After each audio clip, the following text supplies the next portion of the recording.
Hello and welcome to Now More Questions, the interview series that gets conversation started. In this episode, we'll be discussing the use of pesticides in the European Union. Now, this is a very timely discussion as the European Commission has just released a new legislative framework for pesticides, which has two new elements to it. One, it's a regulation, which means a more heavy-handed approach from the European Union. And the second is that it introduces a binding target to reduce chemical pesticides by 50% by 2030. Now, who else to discuss this than Alain Peeters, the Vice President of Agroecology Europe and also one of its founders. Alain has over 40 years of experience in agricultural and environmental research. He's also a pioneer of organic farming and the development of agroecological systems in Belgium and in Europe. Alain, welcome to the show and thanks for taking the time to be with us. Thank you for inviting me. I'm very pleased to be with you today. So, Alain, can you tell us in a couple of words what Agroecology Europe is all about? Yes, Agroecology Europe is a non-for-profit and international association. The goal is to promote agroecology in all sectors of the society, in research, education and training, in the farming and food sectors, and in society as a whole.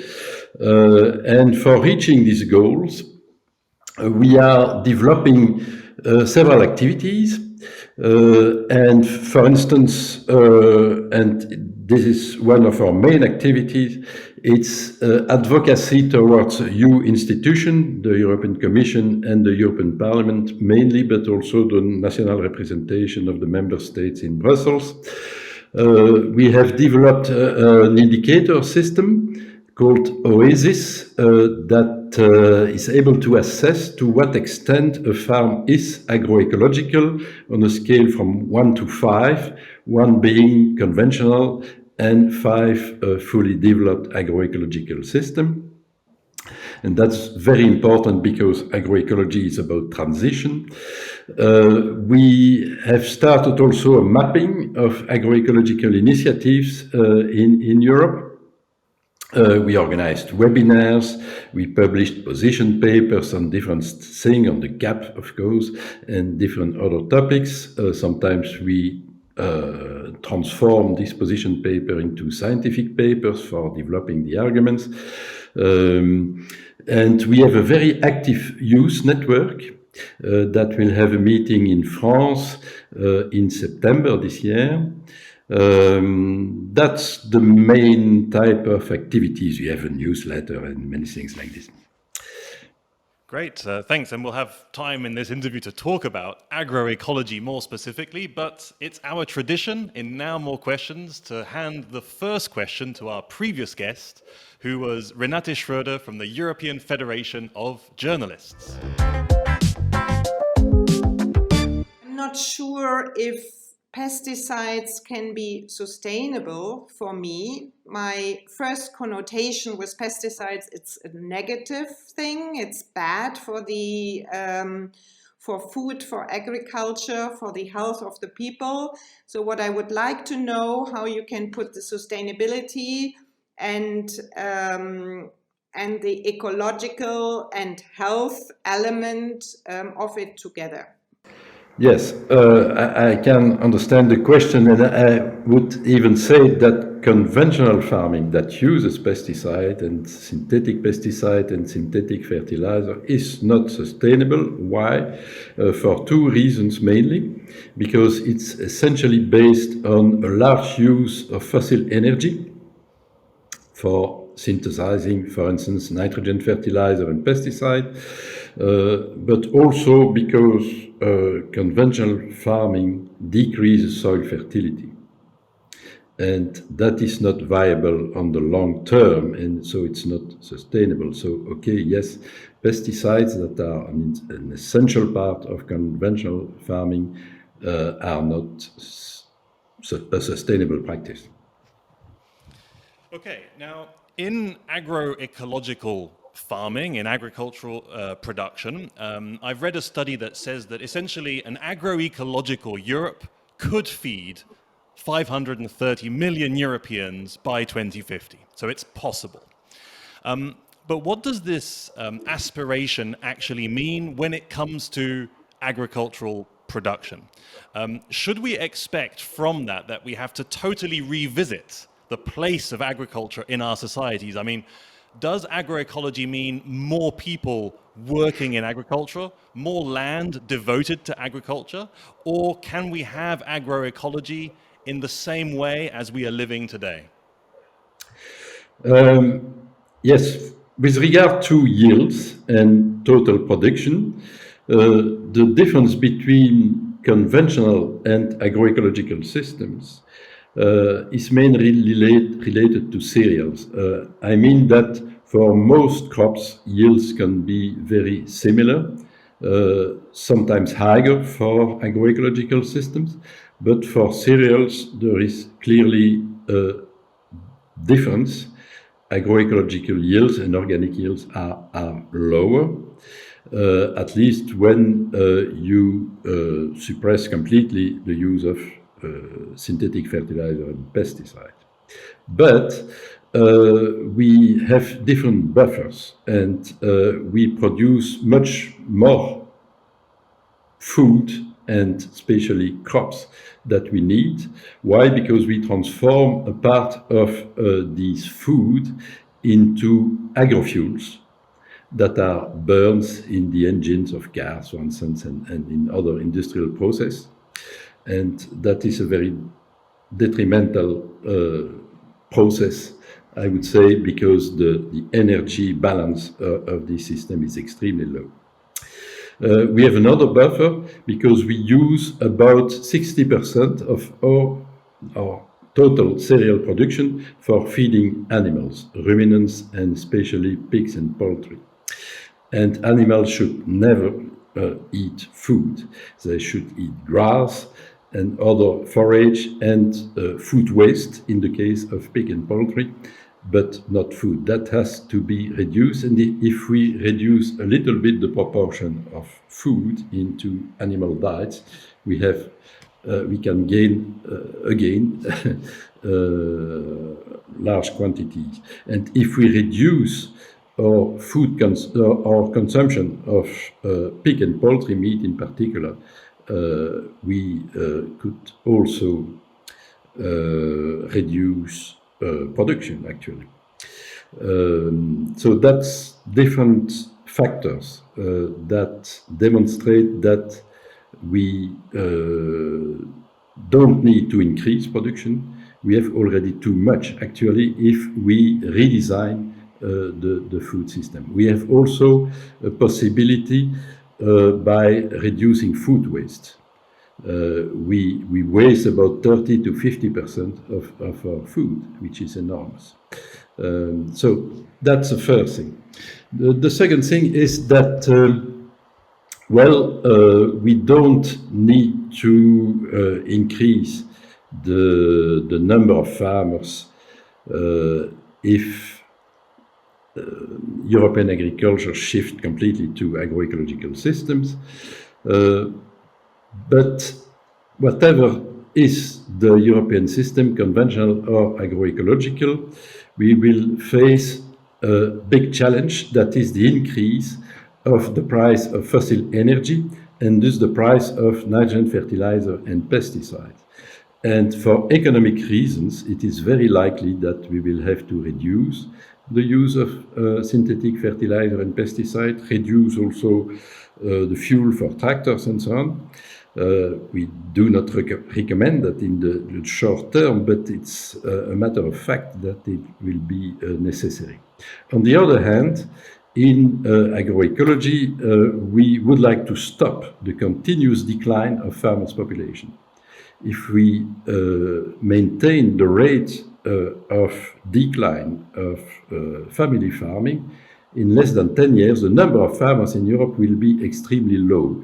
And we believe that this is not desirable because we need farmers for managing the landscape, biodiversity, and for producing quality products. And it's also a social, disaster. This decline because farmers get bankrupt because of the lack of profitability of the current conventional systems. So we would like to stop that and to create new jobs in agriculture and in the food sector as a whole. And so the service society that we are living now could, of course, still exist, but with better relocation of farming and food activities in Europe. Now, you're talking about some system transformation, but it's obviously clear that before chemical pesticides were introduced into agriculture, agriculture already had a very long history. Is that history, was that already agroecology? So is there something nostalgic about agroecology, or is it actually more looking to the future? Is it actually bringing something new to the way we should perceive and build an agricultural system? Most ancient agricultural systems were not agroecological. I would like to be very clear on that, because most farming systems destroyed their soils and transform fertile regions into desert. I'm thinking to the Fertile Crescent, of course, that started from the Tiger and Euphrates river to Palestine. That was called the Fertile Crescent in the antiquity. It's now a desert. North Africa, that was the wheat basket of ancient Rome, is now a desert, and so on. I can cite other examples. But in some places of the world, peasants were able to develop agroecological systems. I'm thinking to the milpa, for instance, that is well known in Central America, which is an association of maize, bean, and cucurbitacea. And in Europe, for instance, the traditional orchard that was grazed and produced at the same time fruits and produced a lot of products actually with self and created itself fertility. But there are many examples like this, but there were quite exceptions. And we are living a fantastic period of the history in humanity, because we have now the knowledge for restoring soils and for developing real sustainable systems. Agroecology is a combination of farmers' knowledge, because farmers have a very important knowledge, especially of their own land, and with the most recent advanced knowledge in science and technology.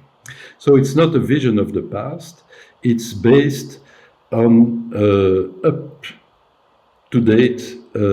knowledge in science and technology. For instance, a common practice in agroecology is direct sowing that require a very sophisticated machine. And you see, agroecology is not against technology. We are for adapted technology, not in favor to all types of technology, but the ones that are really useful for the system. And so it's not a passéist system. And in terms of the development of agroecology, is it a little bit like organic farming in the sense that it can coexist with other agricultural models, or at least it has done in the case of organic farming? Or do you have a broader, I would say totalitarian view that everything should be agroecological and that's the only possible future for agricultural production? On the contrary of organic farming, agroecological system is not a question of yes or no. It's a question of transition from conventional to agroecological systems. And there are two main paths for going to fully developed agroecological system. It's conservation agriculture, that is a no-till system, but that still uses pesticides, especially herbicides and synthetic fertilizers. but that is able to restore soil fertility, soil life, and progressively reduce the use of commercial inputs. And the other main pathway is organic farming that stop immediately the use of synthetic fertilizer and pesticide, but still till soils and is not so efficient in restoring soil life and soil fertility. So the ideal system would be the combination of both, you see. And of course, transition will take time, and so different systems will coexist, as it was always the case in agriculture history. So now the European Commission has put forward a piece of legislation which proposes to reduce by 50% the use of chemical pesticides in the European Union. Do you think this is a good first step, or is it a step that comes way too late? What is your perspective on this binding target? Well, I think that the proposition of the Commission, the new regulation proposal, contains very positive aspects, so I am relatively pleased by this proposition. We have to reduce the use of pesticide because all pesticides are toxic, but we have also to give time for farmers to adapt, because it will not be easy for them to change their system and to adapt to this strong reduction. So 50% is not enough if you want, but it's a realistic target for 2030. Why is it realistic? Because several studies, and I would like to mention mainly two studies that were made in France. One was done by the INRAE Center of Burgundy some years ago, which analyzed the statistical data. And in France, there are very good data on the use of pesticide through an index, special index. And their conclusion is that if farmers adapt their system, reduction from 40 to 60% of pesticide use is perfectly possible.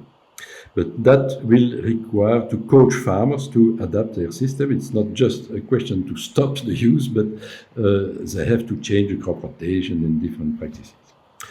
Another study organized by INRAE, also in CNRS in France, on Poitiers, in a cereal specialized region, organized experiments with a large number of farmers, and they said that, well, we will have some plots where all pesticides will be reduced by 30%, and of course a standard.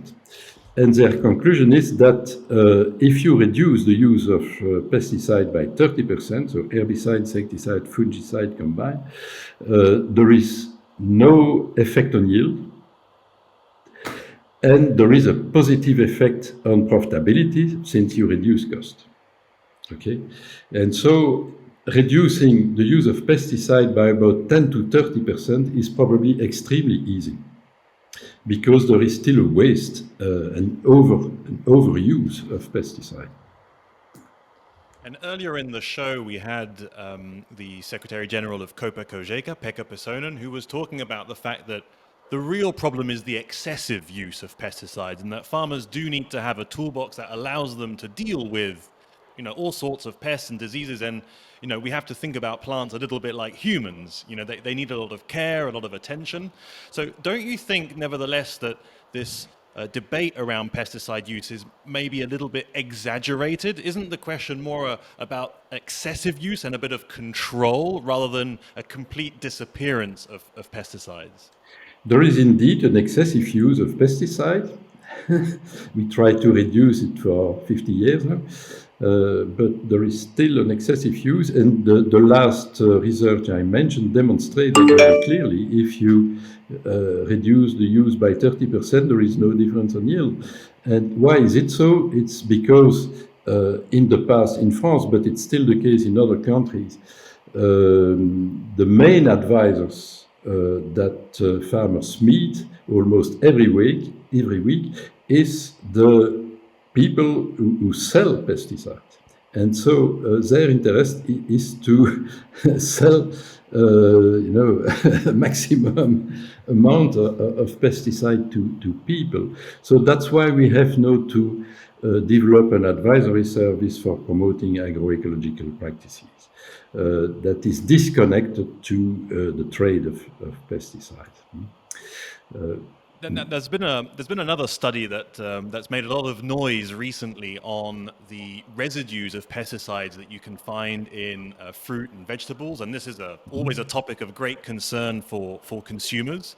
And again, you hear two different stories. Some will say, yes, this is very dangerous. You should even maybe stop eating fruit and vegetables because it will be very harmful for you.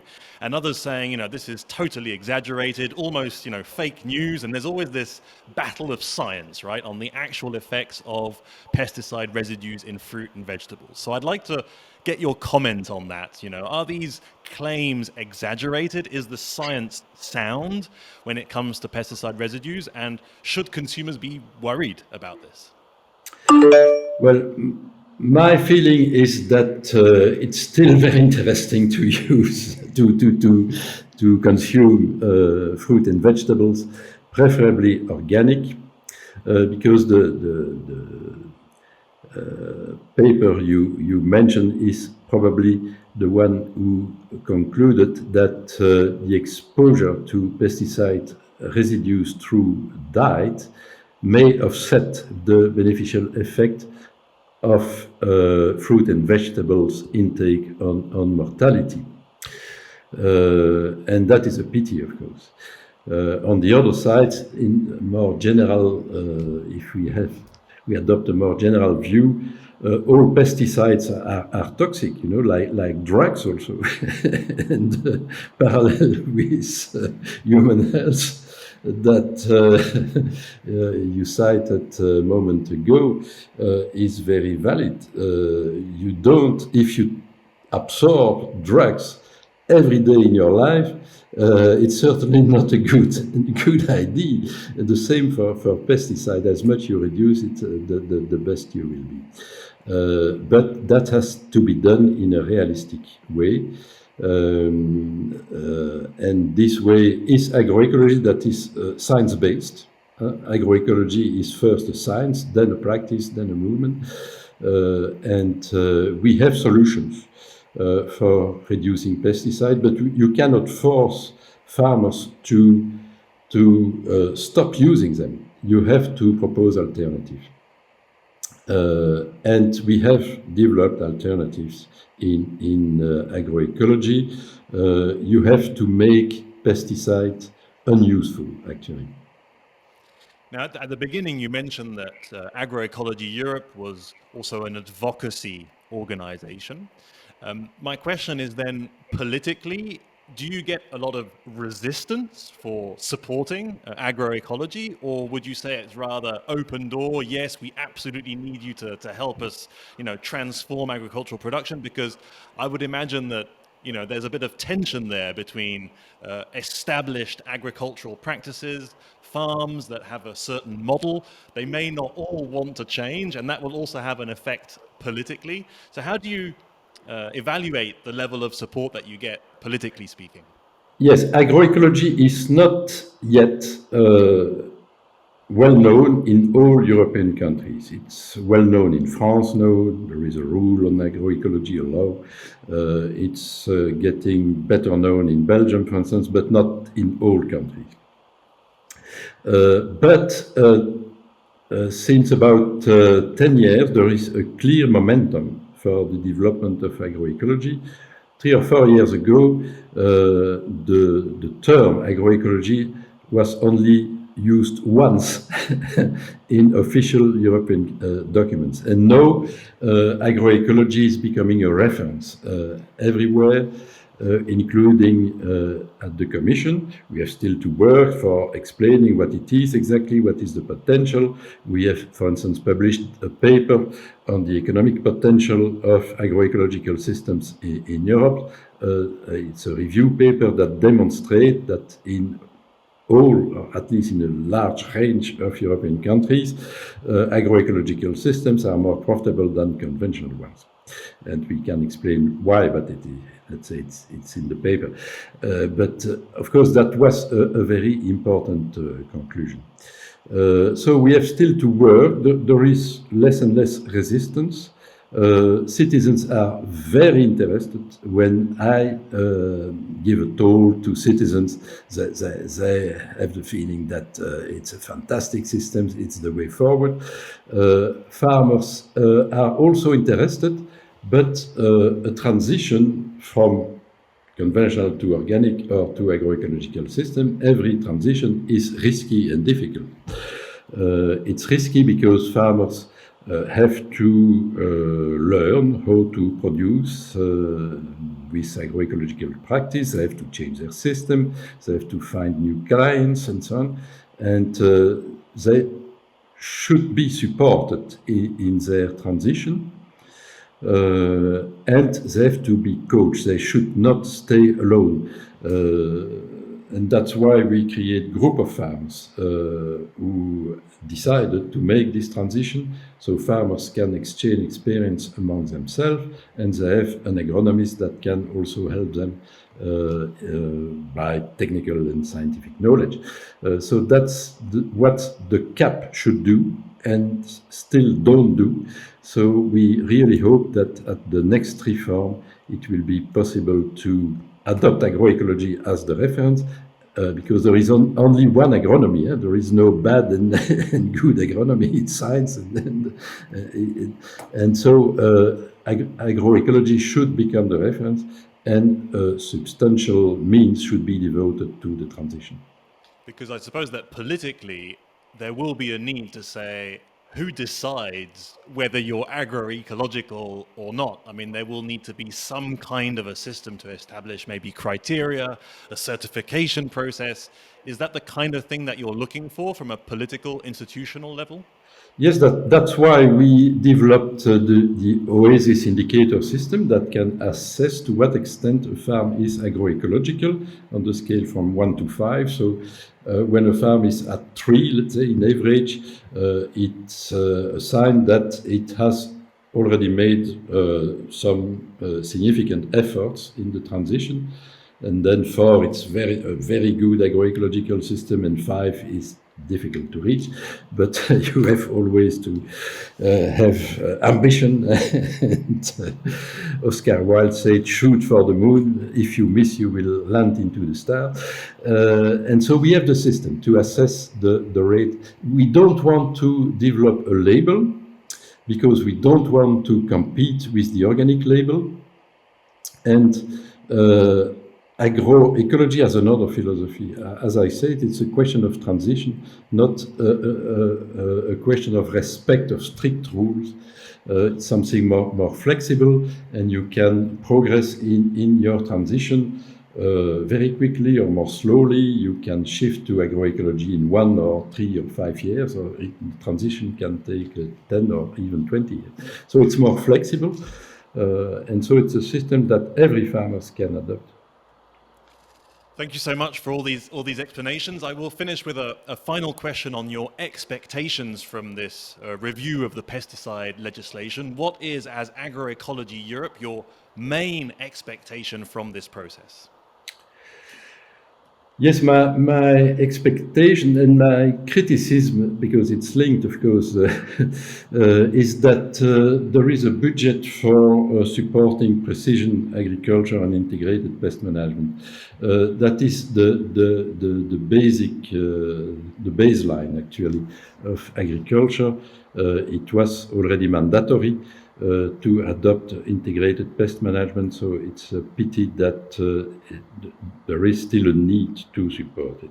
And you know, precision agriculture that want to reduce the excessive use of pesticides by different techniques, sometimes with high tech, that are not always profitable for the farmers because they require additional investment, can be described in one sentence. Doing better, wrong thing, is not doing things right things. It's not doing right things. In the transition, of course, you can decrease the use of pesticide, then you can substitute the use of synthetic pesticide by the release of living animals, natural enemies of crop pests, or by organic pesticide, and then you have to redesign the system. So we have really to redesign the system, and I would like that all means of the CAP, and especially the eco schemes, focus on a holistic approach for the redesign of the system and not just on the support to a system that is not good in itself. Alain, thank you so much for having taken the time to carry out this interview on Now More Questions. It's been really great to have you. Thank you for inviting me again. Thank you. Bye-bye.